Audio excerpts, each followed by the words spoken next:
নমস্কাৰ আপোনালোক সকলোকে পুনৰ এবাৰ মোৰ চেনেললৈ স্বাগতম জনাইছোঁ আশা কৰোঁ আপোনালোক সকলো ভালে আছে আজি এটা নতুন টপিক আপোনালোকৰ মাজলৈ লৈ আনিছোঁ হেতু হৈছে আমাৰ এনেকুৱা কেইটামান অভ্যাস যিটা অভ্যাসে হয়তো আমাৰ কিডনিত বেছিকৈ প্ৰেছাৰ পেলাব পাৰে আৰু তাৰ ফলত আমাৰ কিডনি প্ৰবলেম হ'ব পাৰে সেই অভ্যাসকেইটা কি হয় আৰু কেনেধৰণে আমি ঠিক কৰিব পাৰোঁ বা কমাব পাৰোঁ সেই বিষয়ে আজি এই ভিডিঅ'টোত আমি কথা পাতিম আৰু তাৰোপৰি যিসকলৰ কিডনি প্ৰবলেম অলৰেডি আছে বা হৈছে বা অলপ চলপ হ'বলৈ আৰম্ভ কৰিছে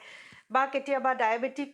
যিসকল পেশেণ্ট তেওঁলোকৰ কিডনি কেয়াৰ লোৱা বহুত বেছি প্ৰয়োজনীয় ব্লাড প্ৰেছাৰ প্ৰবলেম থকা লোকসকলৰ বাবেও কিডনি কেয়াৰ লোৱাটো বহুত বেছি প্ৰয়োজনীয় তেওঁলোকৰ বাবে কেনেকুৱা ধৰণৰ খাদ্য অপকাৰী হ'ব পাৰে বা কেনেকুৱা ধৰণৰ খাদ্য উপকাৰী হ'ব পাৰে সেই সকলোখিনি আজি এই ভিডিঅ'টোত আমি ডিছকাছ কৰিম আহক তেনেহ'লে পলম নকৰি ভিডিঅ'টো আৰম্ভ কৰোঁ আমাৰ যিটো কিডনি হয় সেই কিডনিটো এখন চেকনিৰ দৰে কাম কৰে ই অদৰকাৰী বস্তুবোৰ চেকি পেলাই আৰু যিখিনি দৰকাৰী সেইখিনি আমাৰ বডিৰ বাবে ৰাখি থয় এই কিডনিয়ে একচুৱেলি আমাৰ যিটো তেজ হয় সেই তেজটো ফিল্টাৰ কৰে আৰু যিবোৰ আমাৰ এক্সেচিভ কিছুমান মিনাৰেলছ থাকে ভিটামিনছ থাকে সেইখিনি ফিল্ট্ৰেশ্যন কৰাত আমাৰ এই কিডনিয়ে সহায় কৰে তাৰোপৰি যিখিনি টক্সিনছ থাকে সেইখিনিও ফিল্ট্ৰেশ্যনত সহায় কৰে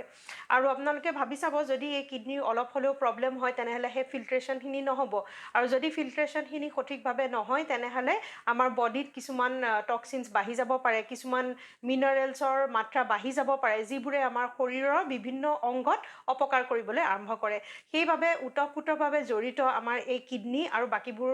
হাৰ্টৰ ফাংচন বা লাংছৰ লিভাৰৰ সকলো অৰ্গেনছৰ ফাংচন কিডনিৰ লগতো জড়িত থাকে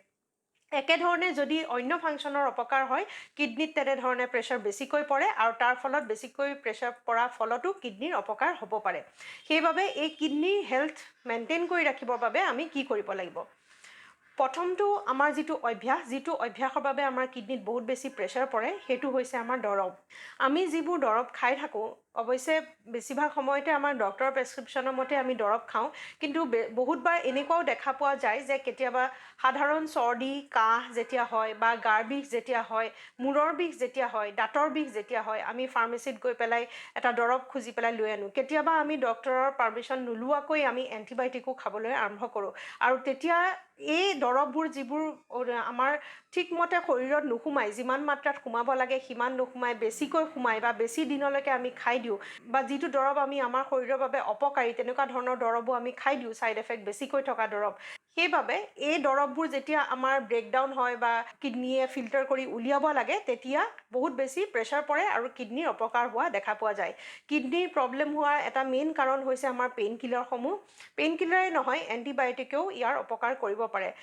যেতিয়া আমি ডক্টৰৰ ওচৰত যাওঁ তেওঁলোকে এটা নিৰ্ধাৰিত ড'চেজ হিচাপে দিয়ে সেই নিৰ্ধাৰিত ড'চেজটো ল'লে আমাৰ সিমান অপকাৰ নকৰে তেওঁলোকে জানে সেইবাবে সেই নিৰ্ধাৰিত ড'চেজ আমাক দিয়ে কিন্তু আমি নজনাকৈ যদি যেতিয়াই চৰ্দি লাগে দৰৱ খাই দিওঁ মূৰৰ বিষত বা অন্যান্য বিষত আমি দৰৱ পটককৈ ঘৰতে খাই দিওঁ তেতিয়া আমাৰ সঘনাই খোৱা হয় আৰু তেনেধৰণে কৰিলে আমাৰ কিডনিত প্ৰেছাৰ বেছিকৈ পৰি গৈ থাকে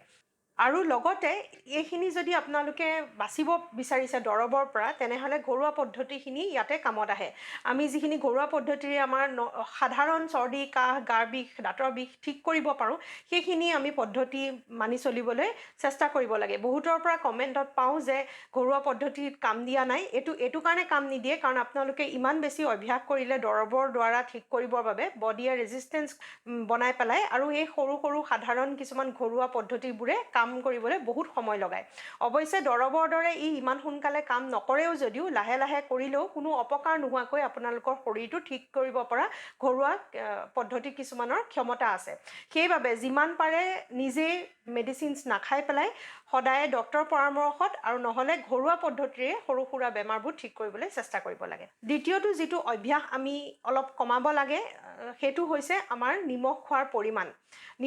পৰিমাণটো কমাব লাগে অৰ্থত এইটোৱে নহয় যে অকল দালি বা ভাজিত আমি নিমখ কমাই দিব লাগে আমি বহুত ক্ষেত্ৰত নিমখ বেছিকৈ খাওঁ সেইটো হৈছে আমাৰ প্ৰিজাৰ্ভেটিভবোৰৰ পৰা যিবোৰ আমাৰ পেকেট খাদ্য থাকে যিবোৰ আমাৰ বাহিৰৰ প্ৰচেছ ফুড থাকে যেনেকৈ ধৰি লওক চিপছ থাকে চানা থাকে চচ থাকে আচাৰ থাকে পাপৰ থাকে এই সকলোবোৰত বহুত হাই পৰিমাণে ছডিয়াম পোৱা যায় সেইবাবে এনেকুৱা নিচিনা খাদ্য কিছুমান কমাব লাগে অৱশ্যে কেঁচা নিমখ আমি ভাতৰ লগত এক্সট্ৰাকৈ খোৱাটো ভাল নহয় আৰু লগতে সেইখিনি যদি কমাই দিয়ে বহুতখিনি আমাৰ ছডিয়াম লেভেল খাদ্যত অট'মেটিকলি কমি যায় তাৰোপৰি যদি অলৰেডি কিডনি প্ৰব্লেম আৰম্ভ হৈ গৈছে তেনেহ'লে খাদ্য দালি ভাজিটো অলপ পৰিমাণে নিমখ কমাই খোৱাটো বহুত বেছি ভাল হয় নিমখ বেছিকৈ খালে আমাৰ ব্লাড প্ৰেছাৰৰ বাবেও অপকাৰী আৰু লগতে আমাৰ বডিত পানী জমা হ'বলৈ আৰম্ভ কৰে পানী জমা অৰ্থাৎ আমাৰ পানীখিনি ওলাই যাব নোৱাৰে ৱাটাৰ ৰিটেনশ্যন বুলি যিটো আমি কওঁ আৰু তেনেহ'লে আমাৰ ভৰি হাতৰ গাঁঠিবোৰ ফুলি যায় আৰু সেইবাবে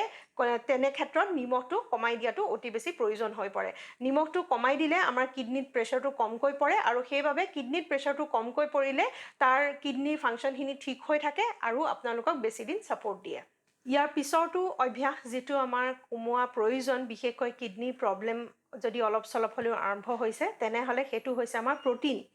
প্ৰটিনটো আমাৰ এইটো কাৰণে কমোৱা প্ৰয়োজন কাৰণ যিবোৰ প্ৰটিনযুক্ত খাদ্য হয় সেইবোৰত কিছুমান এচিড ফৰ্মেশ্যন হয় আৰু সেই এচিডিক ৰিয়েকশ্যনবোৰ যদি আমাৰ শৰীৰত বেছি হৈ যায় তেনেহ'লে এটা প্ৰব্লেম হয় যিটো এচিডোচিছ বুলি কোৱা যায় আৰু সেই এচিডোচিছ হ'লে আমাৰ কিডনিত বহুত বেছি অপকাৰ কৰে কিডনি প্ৰব্লেম থকা লোকসকলে সদায় প্ৰটিনটো কমাই খাব লাগে প্ৰটিনৰ অৰ্থাৎ আপোনালোকে মাছ মাংসৰ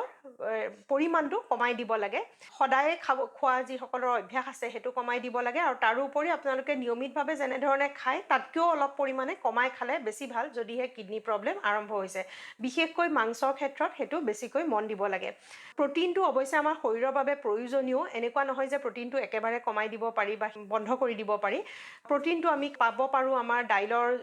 যোগেৰেও আমাৰ প্ৰটিন পোৱা যায় আমাৰ কণীটো প্ৰটিন পোৱা যায় কণীৰ যিটো প্ৰটিন হোৱাইটটো আপোনালোকে নিয়মিতভাৱে খাব পাৰে কিন্তু মাংসটোত বেছিকৈ হাই পৰিমাণে পোৱা যায় এচিডোচিছ বেছিকৈ হোৱা দেখা পোৱা যায় কিডনিৰ বাবে সেইবাবে মাছ মাংসটো একেবাৰে কমাই দিব লাগে ইয়াৰ পিছৰটো অভ্যাস আমাৰ পানী আমি কিমান পৰিমাণে খাব লাগে সেইটো বহুত বেছি প্ৰয়োজনীয় অৱশ্যে বহুত বেছি পানী খোৱাটোও ভাল নহয় আৰু কমকৈ পানী খোৱাটোও ভাল নহয় ডিহাইড্ৰেশ্যনেও অপকাৰ কৰিব পাৰে আৰু বহুত বেছিকৈ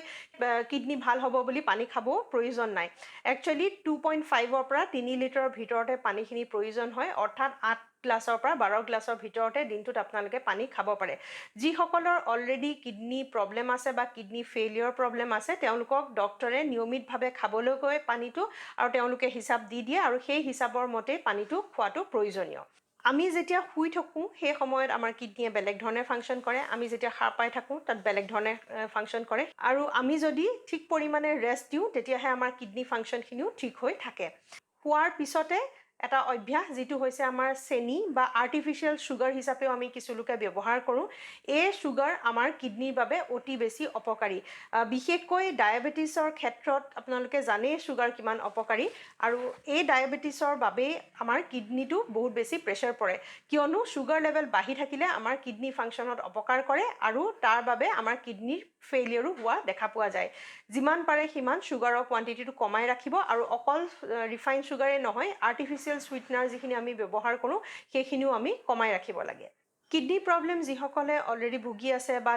কিডনি প্ৰব্লেম হ'লে সাধাৰণতে ক্ৰিয়েটিনিন ইউৰিয়া এইবোৰৰ মাত্ৰা অলপ আপ এণ্ড ডাউন হৈ থাকে আৰু এইবোৰৰ মাত্ৰা যদি ওপৰতল হৈ আছে তেনেহ'লে আমাৰ গাখীৰ বা গাখীৰৰ প্ৰডাক্টৰ বস্তু আমি কমাই খাব লাগে কিয়নো গাখীৰত 3টা এনেকুৱা প্ৰডাক্ট পোৱা যায় যিকেইটা প্ৰডাক্টে আমাৰ কিডনিৰ ফাংচনত কেতিয়াবা অপকাৰ কৰিব পাৰে আৰু সেই প্ৰডাক্টকেইটা হৈছে আমাৰ কেলছিয়াম ফসফৰাছ আৰু প্ৰটিন এনেকুৱা নহয় যে এইকেইটা বস্তুৰ একেবাৰে প্ৰয়োজন নাই বা আমাৰ কাৰণে শৰীৰৰ কাৰণে অপকাৰী কিন্তু কিডনিৰ যদি যিকোনো খেলিমেলি দেখা পোৱা গৈছে তেনেহ'লে এইকেইটা মাত্ৰা আমি ঠিক কৰি ৰখাটো বহুত বেছি প্ৰয়োজনীয় সেইবাবে গাখীৰৰ প্ৰডাক্টছবোৰ অলপ কমকৈ খাবলৈ চেষ্টা কৰিব লাগে এতিয়া বহুত এটা ইম্পৰ্টেণ্ট কথা সেইটো হৈছে আমাৰ পটেছিয়ামযুক্ত খাদ্য আমাৰ কিডনিৰ যিকোনো প্ৰব্লেম হ'লে সাধাৰণতে পটেছিয়ামযুক্ত খাদ্য কমকৈ খাবলৈ ডক্টৰে পৰামৰ্শ দিয়ে আৰু মই এতিয়া ক'ম আপোনালোকক কি খাদ্যত পটেছিয়াম মাত্ৰা বহুত বেছিকৈ থাকে আৰু কি খাদ্যত কম থাকে যাতে আপোনালোকে তেনেধৰণে আপোনালোকৰ খাদ্য তালিকাখন মিলাই ল'ব পাৰে পটেছিয়াম মাত্ৰা বেছি থকা ফলৰ ভিতৰত হৈছে আমাৰ কল লগতে কিৱি আৰু তাৰো উপৰি আমাৰ খেজুৰ আৰু ড্ৰাই ফ্ৰুটছত আৰু নাৰিকলত এই গোটেইকেইটা বস্তুতে আমাৰ হাই পৰিমাণে পটেছিয়াম থাকে আৰু সেইবাবে কিডনিৰ সুস্বাস্থ্যৰ বাবে আমি এইকেইটা খাদ্য কমাই খাব লাগে